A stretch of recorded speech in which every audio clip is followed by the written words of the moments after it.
Good morning friends, so welcome to the prelims booster session. आज का पहला topic है selection of host for conference of parties. तो आपके इन्वायरमेंट के लिए टॉपिक इंपॉर्टेंट है ये। तो आपको पता है कि जो COP27 है वो शर्म अल शेख में हो रही है, इजिप्ट में, ताकि पेरिस एग्रीमेंट को जो है फुली इम्प्लीमेंट किया जा सके। तो अब हम टॉपिक क्या देख रहे हैं कि ये जो COP की होस्ट होती है सिटी या फिर कंट्री, ये कैसे डिसाइड किया जाता है। ठीक है, तो उसके बारे में देख लो थोड़ा सा। शर्म अल शेख जो है वो आपके इजिप्ट में पड़ता है, southern tip of Sinai peninsula पे लोकेटेड है ये। बहुत एक बड़ा टूरिस्ट सेंटर है इजिप्ट में। और अब इसका हम देखते हैं कि COP का होस्ट कैसे सिलेक्ट किया जाता है, कि शर्म अल शेख है, ग्लासगो है या पेरिस है, कैसे सिलेक्ट किया जाता है। तो ये UN के ने कुछ आइडेंटिफाई किए हैं reasons, Africa, Asia Pacific, Eastern Europe, इनमें रोटेट करते रहते हैं। ठीक है, ऑफ कोर्स ऐसा नहीं है कि हार्ड एंड फास्ट रूल नहीं है कि हर बार रोटेट होगा ही। जैसे कि बहुत लंबे टाइम तक जो है फर्स्ट एंड सेकंड COPs जो है वो सिर्फ वेस्टर्न यूरोप में होती रही। फिर जो है अगर हम 2012 के बाद देखें तो एशिया में COP कोई हुई नहीं है तब से। तो कोई हार्ड एंड फास्ट रूल नहीं है, बट एक कन्वेंशन है कि जनरली जो है रोटेशन होगी। तो अगर कोई कंट्री जो है कंट्रीज़ जो है वो अपने रीजन के हिसाब से प्रपोज करती हैं कि हाँ हम इसको होस्ट करना चाहते हैं, और लगभग 2 साल पहले जो है उसको डिसाइड कर लिया जाता है। अगर कोई भी कंट्री होस्ट नहीं करना चाहती है तो उस केस में क्या होता है कि UNFCCC का जो सेक्रेटरीट होता है बॉन में, जो जर्मनी में है, वहाँ पर इसको होस्ट किया जाता है। अ, लेकिन प्रॉब्लम कहाँ पर आती है, क्योंकि होस्ट करने में बहुत खर्चा होता है और उसमें से सारा खर्चा जो है कंट्री को रिइम्बर्स भी नहीं किया जाता है। तो इसलिए कंट्रीज़ जो है वो मोस्टली जो है होस्ट करने से कतराती हैं। फिर होस्ट कंट्री को बाकी कंट्रीज से ज़्यादा स्टेप लेने पड़ते हैं क्लाइमेट चेंज के लिए। इसलिए भी जो है US, China, Russia, Japan, Australia ऐसी कंट्रीज़ जो हैं वो होस्ट नहीं करती हैं, क्योंकि उनको बाकियों से ज़्यादा स्टेप्स लेने पड़ते हैं। ठीक है, इंडिया जो है, इंडिया ने 2002 में COP को होस्ट किया है न्यू दिल्ली में। तो जो है इंडिया में ऐसा अगर आपको क्वेश्चन पूछा जाए कि इंडिया ने कभी होस्ट नहीं किया, तो वो गलत स्टेटमेंट होगी। नेक्स्ट हम टॉपिक देखते हैं विक्रम एस। आपके साइंस एंड टेक के लिए टॉपिक इंपॉर्टेंट है। तो इंडिया की पहली privately launch vehicle Vikram S जो है वो आने वाले जो है के दिनों में श्रीहरिकोटा से जो है वो फ्लाई करने वाला है। तो इसरो जो है उन्होंने पिछले 50 साल में सैटेलाइट जो है लॉन्च व्हीकल्स और इनमें जो है बहुत ही एक तरह से प्रोग्रेस किया है। अब हम इस लेवल पर पहुंच चुके हैं कि हमारी प्राइवेट कंपनीज भी जो है वो इसमें इमर्ज हो रही हैं। तो वर्ल्ड का जो स्पेस प्रोग्राम है उनमें हम बहुत आगे हैं लगभग, लेकिन फिर भी हम सिर्फ 2 से 3% जो ग्लोबल स्पेस इकोनॉमी है उसको हम कैप्चर कर पाए हैं। तो इसीलिए हमको प्राइवेट सेक्टर को इंकरेज करना पड़ेगा ताकि वो भी स्पेस जो है लॉन्च जो है टेक्नोलॉजी में महारत हासिल कर पाएँ। तो उसके लिए गवर्नमेंट ने Indian national space promotion authorisation centre निकाला है, जो कि इंडिपेंडेंट नोडल एजेंसी है अंडर डिपार्टमेंट ऑफ स्पेस, ताकि प्राइवेट कंपनीज जो हैं, नॉन गवर्नमेंटल प्राइवेट एंटिटीज़, वो आपके स्पेस एक्टिविटीज़ में पार्टिसिपेट कर सकें और सेटअप कर सकें अपना सिस्टम को, ताकि प्राइवेट पार्टिसिपेशन बढ़ाई जा सके। उसके लिए इन स्पेस को बनाया गया है। तो इन स्पेस जो है वो NSIL के बाद जो है वो दूसरी एक ऑर्गेनाइजेशन बनी है जो कि प्राइवेट कंपनीज़ को पार्टिसिपेट करने के लिए बनाई गई है। ठीक है, तो आपको पता है FDI तो है जो है वो गवर्नमेंट राउट से अलाउड है हमारी सैटेलाइट एस्टेब्लिशमेंट और ऑपरेशंस में, और केस टू केस बेसिस पर गवर्नमेंट उसको अप्रूवल भी देती है अगर कोई FDI का प्रपोजल होता है तो। ठीक है, तो अभी सिनेरियो ये है कि लगभग 67 ऐसे प्रपोजल्स हमारी गवर्नमेंट के पास हैं, जिसमें लॉन्च व्हीकल बनाना, सैटेलाइट बनाना, space application, ground system research, ऐसी ऐसी जो है आपके काम है, उनमें प्राइवेट एंटिटीज़ अपना इंटरेस्ट दिखा रही हैं। ठीक है, लगभग 10 MOUs भी साइन हो चुके हैं प्राइवेट प्लेयर्स और इन स्पेस के बीच में। तो अब हम मिशन प्रारंभ देखते हैं। तो विक्रम एस रॉकेट जो है वो सिंगल स्टेज और सब ऑर्बिटल लॉन्च व्हीकल है, जो कि 3 कस्टमर सैटेलाइट्स जो है वो सब ऑर्बिटल फ्लाइट पे लॉन्च करने वाला है। इसको स्काई रूट एरोस्पेस नाम, जो आपकी हैदराबाद बेस्ड कंपनी है, वो इसको चलाने वाली है। और इसका नाम जो है विक्रम इसलिए रखा गया है, विक्रम साराभाई जो थे आपके रिनोन साइंटिस्ट, उनके नाम पर इसको रखा गया है। नेक्स्ट हमारा टॉपिक है ग्रीन वॉशिंग। आपके एनवायरनमेंट के टॉपिक के लिए इंपॉर्टेंट है। UN सेक्रेटरी जनरल ने कंपनीज और अदर नॉन स्टेट एंटिटीज़ को बोला है कि जो नेट ज़ीरो गोल्स अगर आप करना चाह रहे हो तो उसमें ग्रीन वॉशिंग ना करना। ठीक है, तो ग्रीन वॉशिंग का मतलब क्या होता है, कंपनीज़ या फिर इवन कंट्रीज़ भी क्या करती हैं कि मिसलीडिंग या डूबियस क्लेम्स जो है वो क्लेम कर देती हैं कि हम तो इतना जी हम क्लाइमेट एक्शन कर रहे हैं और हमारे इस वजह से जो है इतना क्लाइमेट पे इम्पैक्ट अच्छा होने वाला है। तो हम जो है मतलब बढ़ा चढ़ाकर जो है अनवेरीफिएबल, मिसलीडिंग या डूबियस क्लेम्स जो कंट्रीज़ या फिर इवन कंपनीज़ करती हैं अपनी इमेज को बूस्ट करने के लिए, उसको हम ग्रीन वॉशिंग कहते हैं। ठीक है, तो अपनी फॉल्स पिक्चर जो है प्रोग्रेस की दिखाने के लिए जो कंट्रीज़ या कंपनीज़ कर रही हैं, उसके अगेंस्ट जो है UN सेक्रेटरी जनरल ने वार्निंग दी है। तो ऐसा पहले भी कई बार हो चुका है, आपको पता ही है कि यूएस भी जो है खासकर इसमें ऐसा बहुत करता है। फोक्सवेगन का स्कैंडल आपको याद होगा कि कंपनी जो है जितने बताती थी कि उनके एमिशन कम है, असल में उतने कम नहीं थे, और वो भी ग्रीन वॉशिंग का एक एग्जाम्पल है। नेक्स्ट हमारा टॉपिक है G20 प्रेसिडेंसी। इंटरनेशनल रिलेशंस के लिए इंपॉर्टेंट है। पीएम मोदी जो है उन्होंने लोगो, थीम और वेबसाइट लॉन्च की है इंडिया के G20 प्रेसिडेंसी की। आपको पता है सितंबर 9 से लेके सितंबर 10 तक जो है अगले साल इंडिया में G20 समिट होस्ट की जाने वाली है। तो उसका थीम का लोगो होगा अर्थ जक्स्टापोज्ड विद लोटस, ये आपका थीम यहाँ पर अटैच किया गया है। ठीक है, सो थीम होगा वासुदेव कुटुंबकम या फिर one earth one family one future. तो G20 क्या है, G20 group of finance ministers की एक मीट हुई थी सेंट्रल बैंक गवर्नर्स की, और 1999 में ये मीट हुई, जब इसको देखा गया कि हाँ ये बहुत ही अच्छे तरीके से इसको फंक्शन किया जा रहा है, हम आपस में अच्छा कोऑपरेट कर पा रहे हैं। तो 2008 में इसको state of the head of the state या फिर हेड ऑफ द गवर्नमेंट के लेवल पर इसको एलिवेट कर दिया गया। कोई लेजिस्लेटिव बॉडी नहीं है, सिर्फ एक फोरम है, कोई लीगल इम्पैक्ट नहीं होता है इसमें जो डिसीजंस या एग्रीमेंट्स किए जाते हैं, लेकिन ग्लोबल कोऑपरेशन के लिए जो ये मीटिंग्स की जाती हैं। तो अब आपको पता है कि लगभग 85% ऑफ ग्लोबल जीडीपी इन 20 जो मेंबर्स का जो है वो रिप्रेजेंट करती हैं। 75% ऑफ ग्लोबल ट्रेड या फिर 2/3 of world population G20 members represent करते हैं। और हर साल एनुअली इसको रोटेटिंग प्रेसिडेंसी के हिसाब से ये मीटिंग की जाती है। तो ब्रॉड माइक्रो इकोनॉमिक पॉलिसी के ऊपर जो है इसमें डिसीजंस लिए जाते हैं। जैसे कि अभी अगर हम रिसेंट देखें तो मार्च 2020 में G20 लीडर्स ने कहा कि हम 5 ट्रिलियन इकोनॉमी में डालेंगे ताकि हम कोविड से डील कर सकें। नेक्स्ट हमारा टॉपिक है अर्ली वार्निंग सिस्टम, आपके इन्वायरमेंट के टॉपिक के लिए इंपॉर्टेंट है। तो नेशनल जियोफिजिकल रिसर्च इंस्टीट्यूट और जो है council of scientific and industrial research का, उन्होंने कुछ फील्ड स्टडीज़ करनी शुरू कर दी हैं कि कैसे वो हिमालयन स्टेट्स में फ्लड्स, रॉक स्लाइड्स और एवेलेंच के अगेंस्ट जो है अर्ली वार्निंग सिस्टम्स लगा सकते हैं, ताकि हम डिज़ास्टर से रिलेटेड जो प्रेपरेशन है वो कर सकें। ठीक है, तो उत्तराखंड में खासकर सिस्मोमीटर्स, आपको पता होगा ना कि अर्थक्वेक बहुत आते हैं उस एरिया में, तो सिस्मोमीटर्स को जो की संख्या को 60 से बढ़ाकर 100 करने का प्लान है। और रिवर फ्लोज को भी क्लोजली मॉनिटर किया जाएगा कि कहीं कोई ऐसी वाइब्रेशन हो या कोई नॉइज़ रिकॉर्ड हो सिस्मोमीटर में, तो उसको हम रिवर के ऊपर भी हम इम्पैक्ट उसका देख पाएंगे, ताकि हमारे जो हिमालयन रीजन में इंफ्रास्ट्रक्चर लार्ज प्रोजेक्ट्स बन रहे हैं या हाइड्रो इलेक्ट्रिक पावर प्रोजेक्ट्स बन रहे हैं, उनको हम कैसे सेफ रख सकते हैं। अर्ली वार्निंग मिल जाएगी, हमने कल ही डिस्कस किया था, अर्ली वार्निंग मिल जाए तो हम डैमेज को कंसिडरेबली कम कर सकते हैं। ठीक है, सो जियोलॉजिकल सर्वे ऑफ इंडिया का ये प्रोजेक्ट है, मिनिस्ट्री ऑफ माइंस के अंडर आता है, ऑफ कोर्स आपको पता ही होगा। और ये अगर मॉडल सक्सेसफुल प्रूव होता है तो इसको हम आगे और कंट्री के और भी पार्ट्स में लगाने वाले हैं। तो अर्ली वार्निंग सिस्टम्स क्या होते हैं, यूनाइटेड नेशंस डेवलपमेंट प्रोग्राम ने भी कहा है कि इनका बहुत इंपैक्ट पड़ता है, इसलिए आप इसको आगे यूज़ कर सकते हो, ताकि हम डिज़ास्टर से, अगर हमें सिर्फ 24 घंटे पहले पता लग जाए कि ये डिज़ास्टर होने वाला है या इसकी लाइक्लीहुड है, तो हम उसके हिसाब से प्रिपरेशन करके उस डिज़ास्टर से रिलेटेड इम्पैक्ट को कम कर सकते हैं। नेक्स्ट टॉपिक हमारा है mother tongue survey of India, आपके आर्ट एंड कल्चर के लिए भी इंपॉर्टेंट है, गवर्नेंस के लिए भी इंपॉर्टेंट है। तो मिनिस्ट्री ऑफ होम अफेयर्स ने mother tongue survey of India को कंप्लीट किया है, और ये देखा है कि 576 लैंग्वेजेस जो हैं उनकी वीडियोग्राफी भी की है। तो mother tongue survey of India जो है वो सर्वे कर रहा है कि कंट्री में कितनी मदर टंग्स हैं।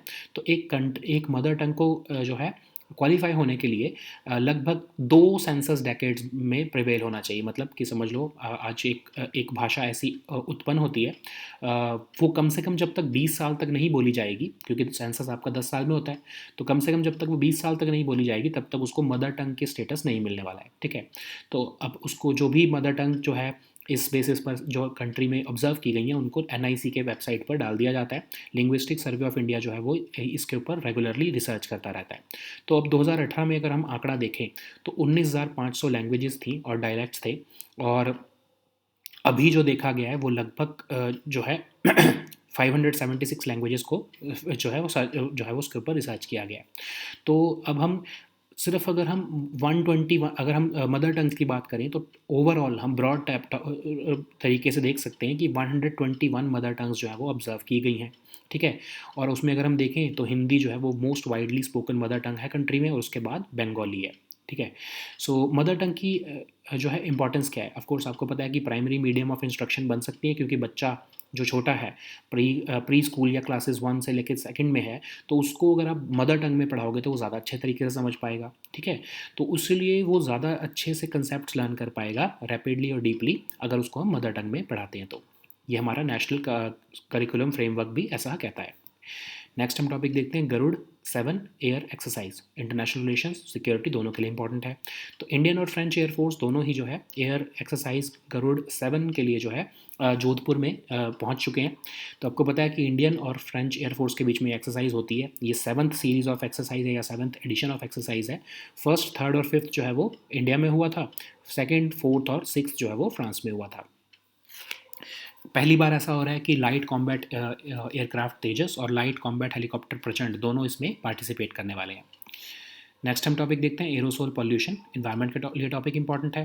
तो एक रिसेंट स्टडी की गई है बोस इंस्टीट्यूट ऑफ कोलकाता द्वारा, जिसमें देखा गया कि एरोसोल पॉल्यूशन जो है वो कंट्री में बंगाल, वेस्ट बंगाल में 8% से राइज करने वाला 8% तक राइज करने वाला है, जो कि बिहार के बाद सबसे हाई लेवल पर है। ठीक है।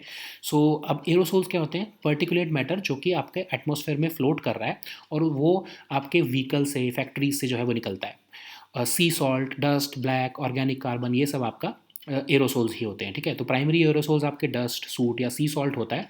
सेकेंडरी एरोसोल्स वो होते हैं जो आपके ऑर्गेनिक कंपाउंड्स आपके प्लांट या आपके बाकी के मटेरियल से जो है वो निकलते हैं, उसको हम सेकेंडरी एरोसोल्स कहते हैं। एरोसोल्स आपके लिए हार्मफुल हो सकते हैं, एस्थमा, ब्रोंकाइटिस या फिर इरिटेशन जो है रेस्पिरेटरी ट्रैक्ट में कर सकते हैं।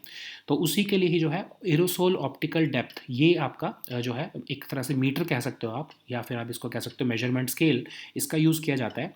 इससे देखा जाता है कि कितनी लाइट जो है वो जो है पर्टिकुलेट मैटर जो है वो उसको अटेन्यूएट कर रहा है या फिर कितना रिफ्रैक्ट कर रहा है। तो उसके बेसिस पर ही डिसाइड किया जाता है कि उसकी जो है रेंज कितनी है और कितना उसका इम्पैक्ट पड़ने वाला है। ठीक है। तो जैसे अगर AUD की वैल्यू लेस देन 0.3 आती है तो मतलब सेफ जोन में वो आपका एरोसोल उतना खतरनाक नहीं है हेल्थ के लिए। 3 से लेके अगर 0.4 तक है तो उसको ब्लू जोन में डाला जाता है कि मतलब लेस वल्नरेबल है। 4 से लेके अगर 0.5 के बीच में तो उसको हम ऑरेंज कैटेगरी में डालते हैं, मतलब वल्नरेबल है। अगर 0.5 से ज़्यादा है तो उसको हम रेड जोन में डाल देते हैं और कहते हैं कि ये बहुत वल्नरेबल, हाईली वल्नरेबल है, हेल्थ के लिए ज़्यादा अच्छा नहीं है। ठीक है। और ये बेसिकली आप कैसे देखते हो, आप स्काई में किस लेवल के एरोसोल है उसकी उसकी जो है आपकी वैल्यू के हिसाब से आप जो है एरोसोल की जो है डिस्ट्रीब्यूशन आप देख पाते हो। नेक्स्ट हमारा टॉपिक है रणथंबोर नेशनल पार्क, आपके इन्वायरमेंट के टॉपिक के लिए ही इंपॉर्टेंट है। नेशनल ग्रीन ट्रिब्यूनल जो है उन्होंने रणथंबोर फेस्टिवल को के ऊपर ऑर्डर किया है कि अगर अथॉरिटीज़ परमिट करती हैं तो रणथंबोर फेस्टिवल को रणथंबोर टाइगर रिजर्व में होल्ड किया जा सकता है। रणथंबोर नेशनल पार्क आपका राजस्थान में सिचुएटेड है।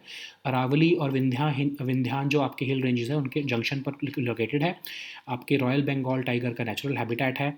और ये सवाई माधोपुर गेम सेंचुरी जो है 1955 उसके नाम पर बनाया गया था गवर्नमेंट ऑफ इंडिया द्वारा। और इसको वन ऑफ द आपके प्रोजेक्ट टाइगर रिजर्व भी जो है डिक्लेयर किया गया 1973 में। तो सवाई मानसिंह सेंचुरी और केला देवी सेंचुरी के पास में ही ये लोकेटेड है। ठीक है। इसको 1980 में एक नेशनल पार्क भी डिक्लेयर कर दिया गया है। So now let us see all these topics in English. So the first topic is selection of host for COP. So this topic is important for environment section.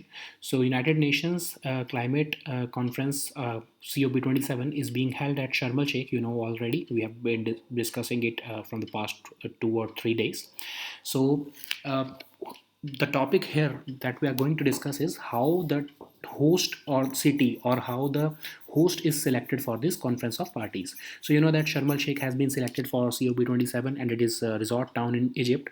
It is located at the southern tip of Sinai Peninsula where Gulf of Aqaba joins the Red Sea. It's a major tourist center in Egypt, and let us see how this host city is selected by COP. So venue generally rotates among the 5 UN identified regions which have been identified by the UN: Africa, Asia, Pacific, Eastern Europe. But it is not a hard and fast rule. Like the first and second COPs were held only in Western Europe. Similarly, no COP has been held in Asia since 2012. So this is not a hard and fast rule, and because most of the countries they are not willing to host this COP because of several reasons that we are going to discuss just later. Okay, so countries in the region they can propose a candidate, and generally these candidates are decided at least 2 years in advance. And if no countries agrees to host the COP, then the the original UNFCCC secretariat in Bonn, that is in Germany, steps in as a host. So why doesn't some countries want to host, why don't some countries want to host this COP? Because the host city incurs huge expenditure and not all of it is reimbursed. Also, the host country is expected to demonstrate leadership and they have to fulfill certain criteria that they are fighting climate change. That's why countries like US, China, Russia, or even certain other developed countries, they are not keen to host COP because they will have to prove, they will have to act on climate change. Okay, so this is the duplicity here. India is the third largest emitter, yet it has hosted the COP in 2002, that is in New Delhi. So the next topic is Vikram S. This topic is important for your science and tech section. So India's first privately developed launch vehicle, Vikram S, is going to be launched very soon. So that ISRO has been successfully evolved in the past 750 years, and it has been ranked as among the top 5 space agencies in the world. It has been building low cost satellites and launch vehicles, yet it has been able to capture only 2 to 3% of global space economy. That's why the private sector in India is important therefore it is important that we involve our private sector in the space launch or satellite launch industry. So that's why the government formed this Indian National Space Promotion and Authorization Center, which is an independent nodal agency under the Department of Space, and it has been allowed to carry on space activities in partnership with the private entities. And greater private participation is the goal of this in space. Okay, so. This is the second space organization which has been formed by the government to collaborate with the private entities. First, of course, was the New Space India Limited. You know that FDI in space sector is allowed, but under only government route, and government only approves these FDI proposals on a case-to-case basis. So you know that. Witnessing a change in the approach of government of India, FDI, Indian companies are allowed to invest up to 100% to 70% through FDI with the approval, and private players are involving themselves in the space sector. So InSpace has already received almost 67 such proposals from private companies to launch to in the areas of launch vehicles, satellites, etc. 10 MOUs have been signed between InSpace and private companies. So the space sector, or at least the launch vehicle sector or satellite industry, is going to boom, or is going to take a boom very soon. So, what is Mission Praram? So, this is the mission where Vikram S rocket, which is a single stage suborbital launch vehicle, will be launching 3 customer satellites in the suborbital flight. And which company has made this Vikram S rocket? Skyroot Aerospace. So, this is a Hyderabad based company. This is the first space company which is going to launch a rocket into space from India. And it has been named after Vikram Sarabhaiji. So the next topic is greenwashing. This topic is important for environment section. UN Secretary General has warned companies and other non-state entities who are proclaiming to be pursuing a net zero goals to not indulge in greenwashing. So greenwashing is basically an activity that companies or even certain countries, including the US, they indulge in to present misleading or dubious claims about their climate action. Okay, so basically they make unverifiable or misleading claims regarding how they are functioning, how they are making efforts, how they are growing, and how they are initiating climate action, and that those claims are not actually true. Okay, so basically they are meant to just boost the image of their entity, of the entity, either the government or the private company. Okay, so it presents a false picture of their progress so as to boost their own image in the market. So many companies or even developed countries, including the US, have been accused of greenwashing their normal business investments. Even the Volkswagen scandal was very famous when the German car company was found to be cheating in emissions testing, and it was making exaggerated claims regarding their emissions. So the next topic is G20 presidency. This topic is important for international relations. So PM Modi has recently unveiled the logo, theme, and website of India's G20 presidency. So the logo is here. The earth has been juxtaposed with the lotus flower. Okay, so the theme is Vasudev Kutumbakam, one earth, one family, one future. So G20 is a group of finance ministers and central bank governors meeting, which was established first in 1999. Later on, when it was found to be successful, then in 2008 it was elevated to heads of state or heads of government level. It is just a forum; it is not a legislative body, and that therefore it has no legal impact, and it can influence countries' policies and global cooperation because major economies, the top 20 economies of the world, are cooperating at a forum. So these G20 members represent around 85% of global GDP and 75% of global trade, two-thirds of world population, and they also contribute 79% of world carbon emissions. So just this since 2011, G20 summit is being held annually under a rotating presidency. Of course, India will assume the presidency just next month for 1 year, and the focus is on broad macroeconomic policy. They have been cooperating over major issues of the world economy and also at the political level. So the next topic is early warning system. This topic is important for your environment section. So National Geophysical Research Institute of the Council of Scientific and Industrial Research has recently begun field studies to install early warning systems against floods, rock slides, and avalanche in Himalayan states. So higher reaches of Uttarakhand will be having more seismometers.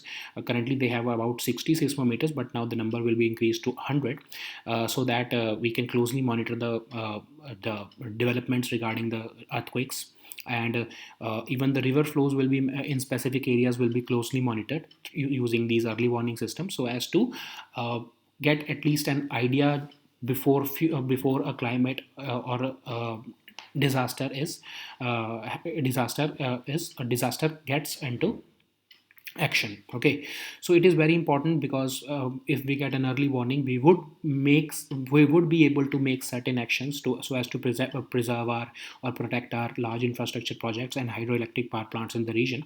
You know that just yesterday we discussed that early warning systems can prevent a loss of 30% if just 24 hours before that disaster we get an early warning.